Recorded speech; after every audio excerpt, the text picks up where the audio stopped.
Appalachian Mountains is where I'm from. Four-wheel drives and old shotguns and Pabst Blue Ribbon beer. Sportsman's Heritage Outdoors is brought to you by Black Eagle Airs, Sniper Hunting Products, J&S Scents, New Fletch Archery, JM4 Tactical, Raptor Razor, Morph Pro by Outright Hunting Products, Antler King, Tacticam, and other great sponsors.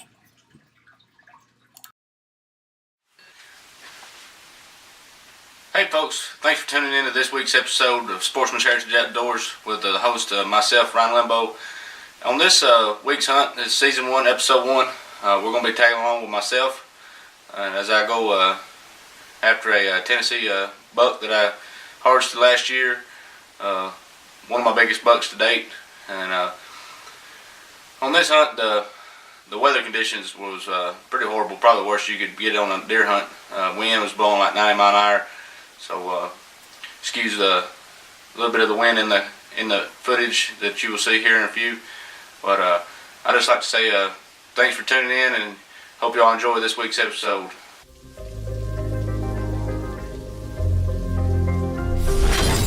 Any weapon,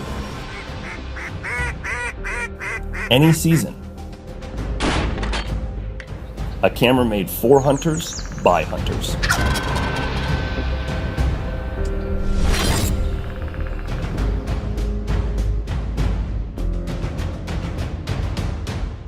To learn more, visit Tacticam.com.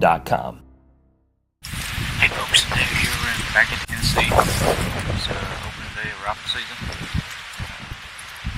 We hunted this morning after hunting off the ground, and I forgot my trap hard, so didn't have a luck anyways. Seen one little spot.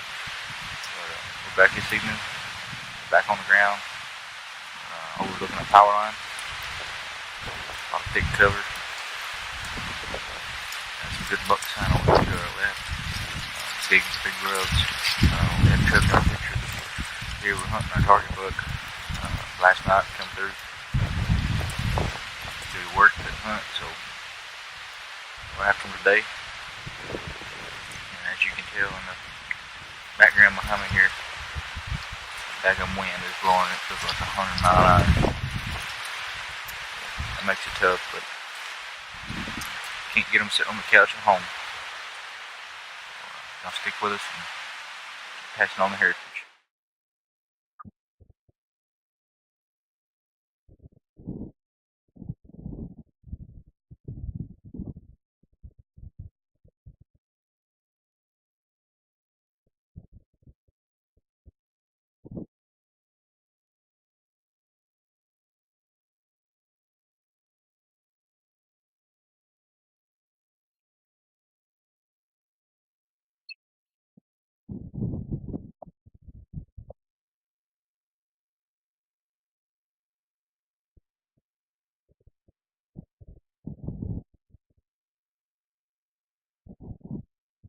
We'll be right back after these fine words from one of our sponsors.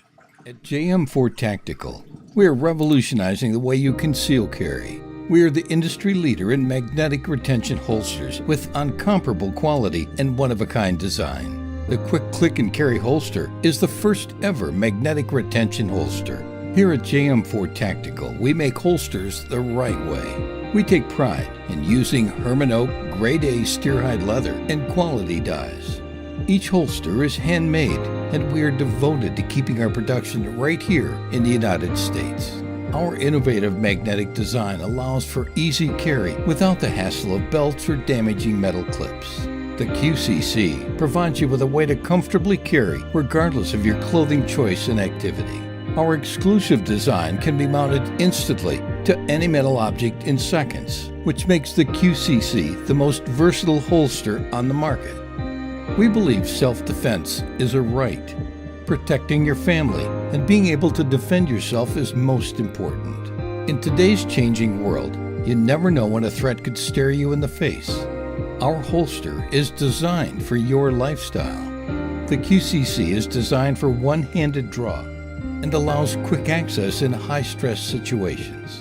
We have countless reviews and a 4.9-star rating from responsibly armed Americans just like you. Order your QCC holster today at jm4tactical.com and forever change the way you carry.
See that?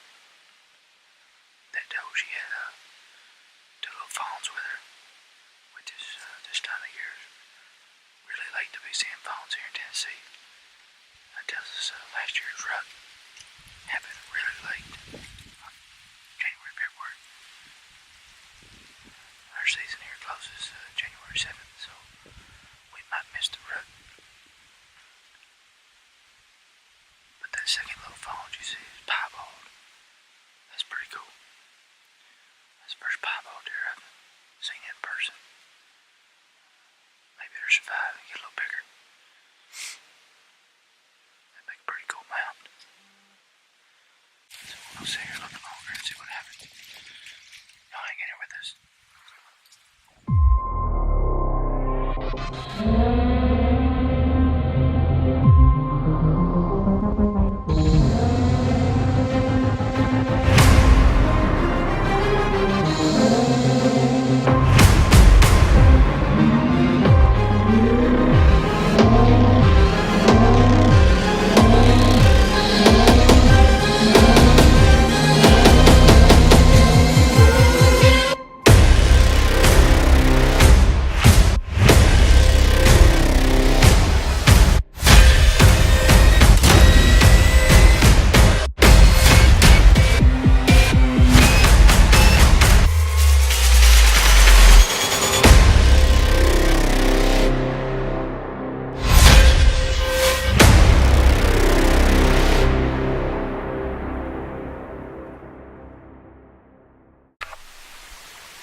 I just shot a good buck right there. Oh, that's a target buck. That's a buck we've been waiting on. Whew. I got him. I put him down. Yeah, baby. Yeah, baby. Yeah, baby.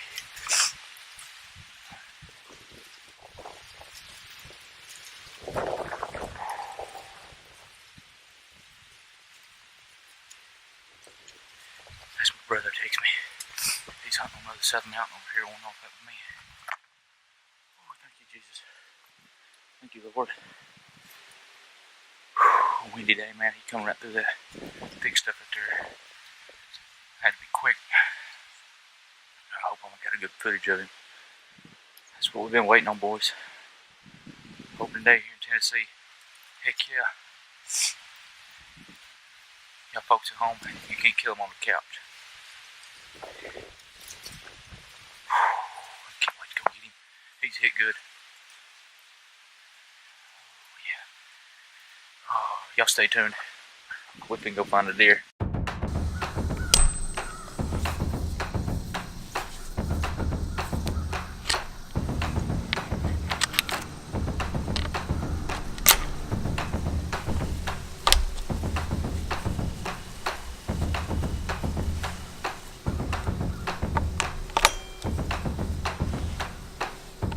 When your hanging bow placement can literally help you reach your goals, your smallest clicks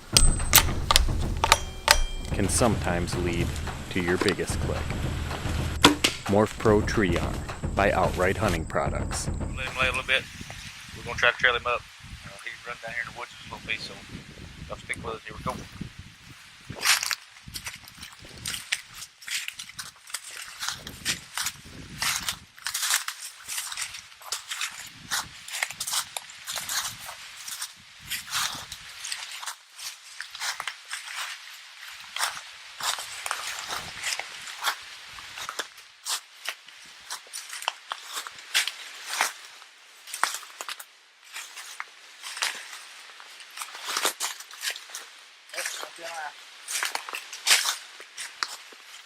There he is.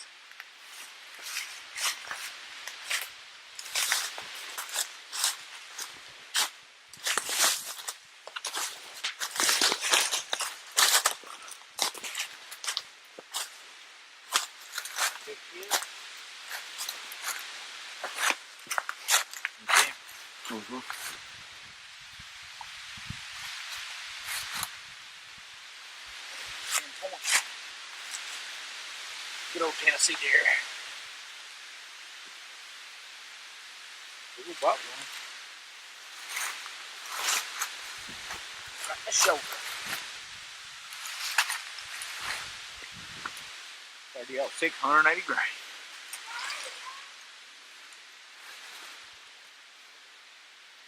Well, I hope y'all enjoyed that hunt just as well as I did. It was a blast. I was thankful and grateful that I got to take the 10-pointer that I did. But now we're going to swap over and answer some questions that we always get about food plots. A few words from one of our sponsors, Antler King, and they're going to explain 7 steps on how to plant your own food plot, and so you can manage your land and your deer and turkeys and all the wildlife on your land. So y'all stick with us and keep passing on the heritage. The first step in planting food plots is taking a soil test, and what we're really looking for there in a soil test is the pH level of the soil. That's the environment that the plants have to live in. So we actually offer an instant pH soil test kit. It's a do-it-yourself, and what I did here is I went and I got a soil sample out of the field that we're in, added an equal amount of distilled water to it. You must use distilled water when using this kit. Broke off a stir stick from a nearby tree, stirred this, and this has been sitting here for about 15 minutes. And now I'm going to take one of the litmus strips that we get from a soil lab, dip it in here, shake it off, and then I'm going to compare this to the color chart that we provide. And this is probably, looks to be about a 5.5. And now there's another chart here that'll tell you how many pounds or tons of lime you're going to need to add to your plot to bring your pH up to a 6.5 or a 7. So that's the first step, and very, very important step.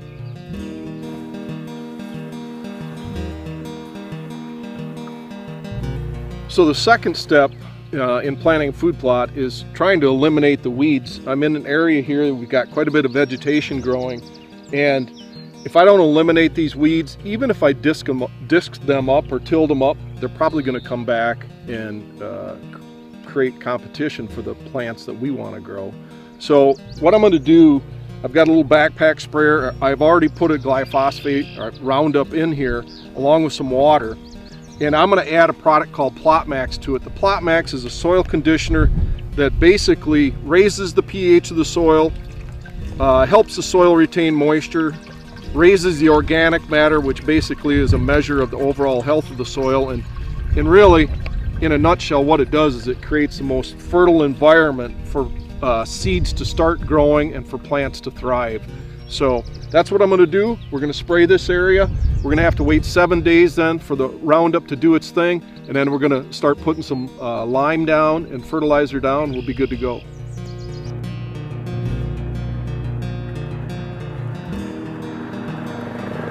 So the third step in planting a food plot is applying lime, if you need to. We took a soil sample, we know we need to apply lime, now we're going to go about doing it.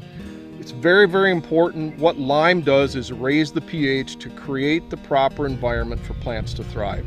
If we don't do that and we neglect or ignore liming and we plant something that needs a high pH, and unfortunately most things that we want to plant for deer need a high pH, basically a neutral, a 7.0 pH. So if we ignore that and go ahead and plant anyway, we're going to be very, very disappointed with the results, because we're asking plants to thrive in an environment they can't thrive in. So we need to apply lime. We can buy it by the 50-pound bag, buy barn lime. Pelletized lime comes either in bulk or in 50 pounds. Pelletized lime is going to be more expensive, but you use about half the rate, and it breaks down and raises the pH much, much faster than barn lime. Or if you're fortunate enough to be in an agricultural area and you can get a dump truck into your plot, you can get bulk lime spread, and that's going to be very inexpensive, and obviously you're not going to have your labor involved in doing that. Irregardless of the method, make sure you get it done. Do not skip this step.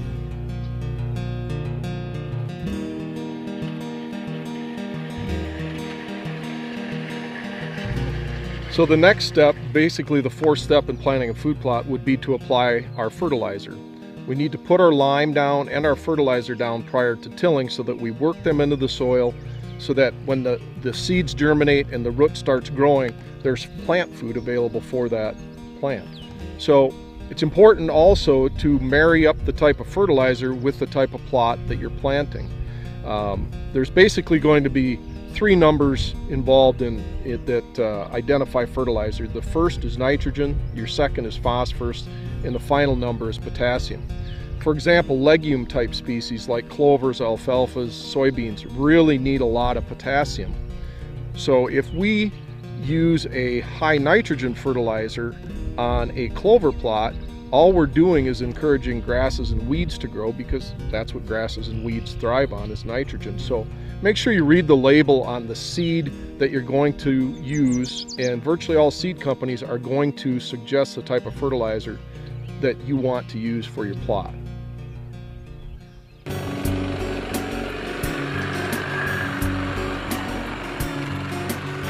So we're on to step 5. So basically in the tillage procedure, what we're trying to do is trying to disturb or loosen up as much ground as possible.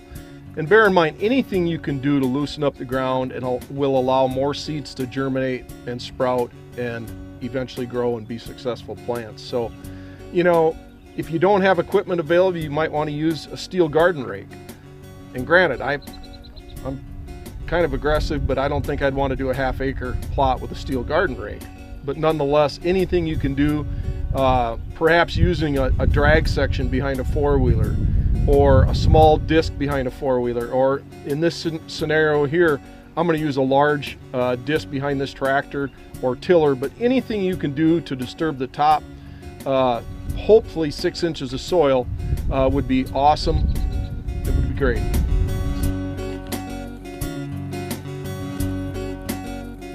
All right, in step 6, now we go on to planting. We've done our tilling, we've fertilized, we put down lime, we put down our soil conditioner, killed the weeds, we're ready to plant.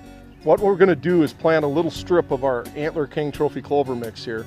I disc the area up, and if you step out into that plot after you've disked, I sink down about 3 inches. Okay, so I'm gonna need to firm up that soil. If I just broadcast the seeds and drug over them, or even cultipacked over them before I firmed up the soil, I'm gonna bury these seeds too deep. These are tiny, they have to be less than 1/4 inch deep. So our next step here is gonna be to cultipack to basically firm up the soil. We're gonna broadcast the seed and then cultipack over one more time to basically get good seed to soil contact. And that's all we're gonna need to do.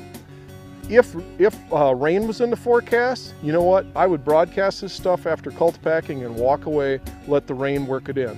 But in this case, we don't have rain coming for a week, so we're gonna cultipack, broadcast, and cultipack. Now with some of the larger seeds, like our red zone, for example, seeds are much larger, and what we can do there is broadcast them and then drag over them with like a spike tooth drag. Or you can actually use a drill also. So those seeds can be up to 1 inch deep. So just bear in mind when you're planting to keep in mind the size of the seed and not to get the seeds too deep. One thing to keep in mind when you are broadcast spreading seed, for example, our Trophy Clover mix, the seeds are tiny, and 7 to 8 pounds is the seeding rate per acre, okay? An acre, bear in mind an acre is basically a football field. So we're only putting down approximately 8 pounds of seed on a football field. So just barely crack open your seeder, go over that whole area, go over your whole plot, and take a seed inventory. If you got more seed left, go over it again. If you still have seed left, maybe you could open that setting up one more click. But if you have it wide open, you're going to be out of seed before you get across 1/10 of the size of your plot.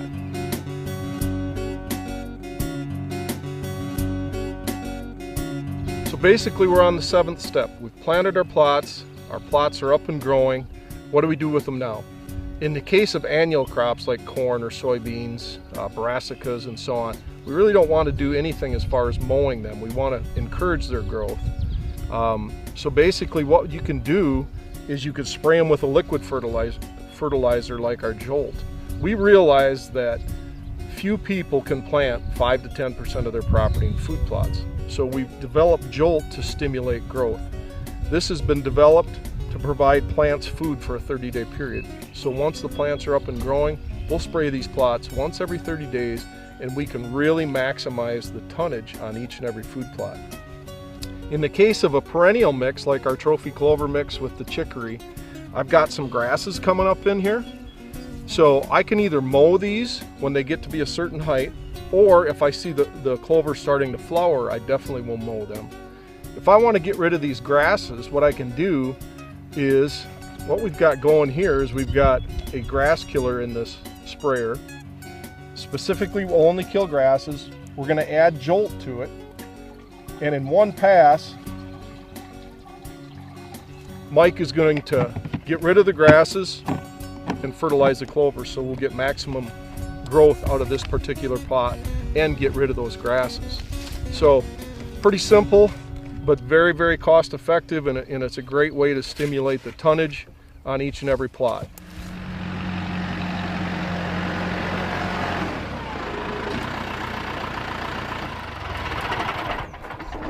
All right, we finished up. Remember those 7 steps. We took a soil test, and what we were primarily interested in was the pH level of the soil. We put a soil conditioner down along with a glyphosate or a Roundup to kill the weeds. We applied our lime, applied our fertilizer, tilled that soil up, planted it, and then after those crops up, we maintained it. Either mowed them if they were perennial, sprayed the weeds that were in them if they were perennial, or fertilized them, or did all of the above. So our goal at Antler King is to provide products and service to make you guys successful. Well, guys and girls, I hope y'all enjoyed this week's episode of Sportsman's Heritage Outdoors. Be sure to check us out again next week, as we'll have some more action coming to you. You don't want to miss it. And also, I'd like to give a big shout out to my sponsors.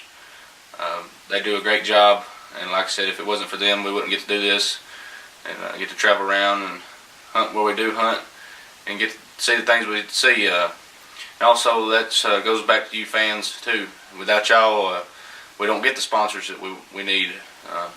So thanks to y'all, and I hope y'all really enjoy this season 1 of Sportsman's Heritage Outdoors. Like I said, we're just average guys, average sportsmen, just trying to pass on the heritage like it was passed on to us.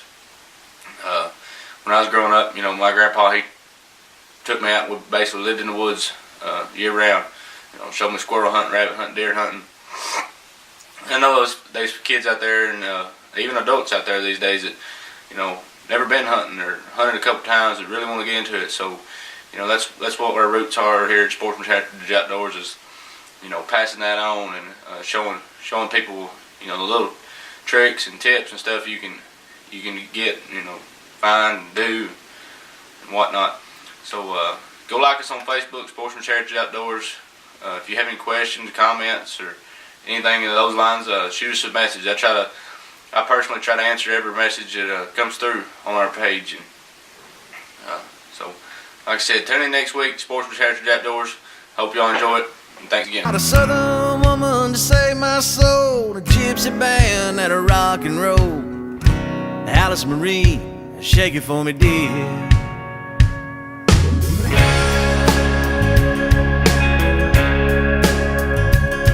Well, I'm country fed, cornbread, and will be till they say I'm dead. And they play an old possum song. I know these hills like the back of my hand. You can bet your ass ain't no other